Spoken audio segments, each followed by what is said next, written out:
পশ্চিমবঙ্গ এবং কলকাতা এটা হলো বাংলা এবং বাঙালির শহর, বাঙালির রাজ্য।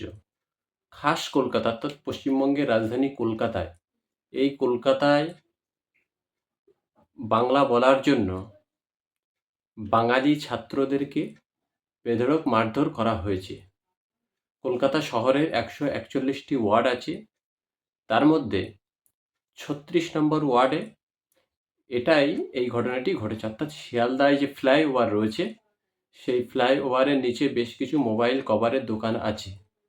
কলকাতা বিশ্ববিদ্যালয়ের যে সমস্ত ছাত্ররা মার্কাইল হোস্টেলে থাকে, অর্থাৎ ফ্লাইওভার সংলগ্ন ওই যে সরকারি হোস্টেল, মার্কাইল হোস্টেলে যে সমস্ত ছাত্ররা থাকে কলকাতা বিশ্ববিদ্যালয়ের বিভিন্ন বিভাগের ছাত্ররা, তারা গত পরশু রাত্রে ফোনের ব্যাক কভার কেনার জন্য ওই সমস্ত ফোনের দোকানে গিয়েছিল এবং সেখানে গিয়ে ছাত্রদের এবং ওই ব্যবসায়ী প্রতিষ্ঠান এই দুজনদের মধ্যে দামাদামি নিয়ে কোনো একটি গণ্ডগোলের সূত্রপাত হয় এবং এই সূত্র থেকে শুরু করেই, যেহেতু কলকাতা বিশ্ববিদ্যালয়ের ওই ছাত্ররা বাংলায় কথা বলছিল এবং কলকাতা ফ্লাইওভারের নিচে যে সমস্ত মোবাইলের দোকানগুলো রয়েছে, প্রত্যেকটা দোকানদারই নন বেঙ্গলি। এখন এই 36 নম্বর ওয়ার্ডের এই ঘটনাটি ঘটেছে, সেখানে 10 জন ছাত্রকে খুব ব্যাপকভাবে মারা হয়েছে। তাদের মধ্যে দুজনের অবস্থা খুবই খারাপ, তাদের কলকাতা মেডিকেল কলেজে ভর্তি করা হয়েছে। এখন এই বাঙালির শহরে, বাঙালির রাজধানীতে বাংলা বলার অপরাধে মার দেওয়া হচ্ছে, মারা হচ্ছে। অথচ এই 36 নম্বর ওয়ার্ডের যিনি কাউন্সিলর, তিনি তৃণমূলের কাউন্সিলর এবং তার নাম শচীন সিং। আমি যদি খুব বেশি ভুল না বলে থাকি, তাহলে কলকাতা পৌরসভার 36 নম্বর ওয়ার্ডের কাউন্সিলরের নাম শচীন সিং।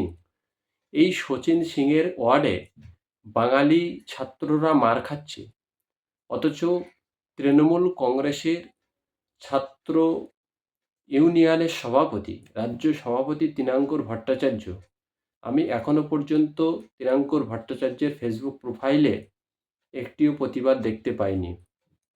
আপনারা চিন্তা করুন, 36 নম্বর ওয়ার্ডের তৃণমূল কংগ্রেসের যিনি কাউন্সিলর, তিনি হলেন শচীন সিং। সেই ওয়ার্ডেই বাঙালি ছাত্ররা মার খাচ্ছে বিহার, উত্তরপ্রদেশের ব্যবসায়ীদের হাতে।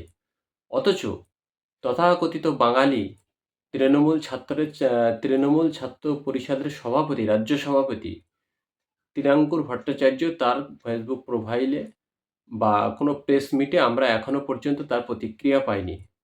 এখন আপনারা চিন্তা করুন, এত বাংলা বাঙালি করে লাফিয়ে কী লাভ হবে শাসক দলের, যদি বাঙালি ছাত্ররা তাদের জন্মস্থানে, তাদের নিজস্ব রাজ্যেই বাংলা বলার অপরাধে মার খায়।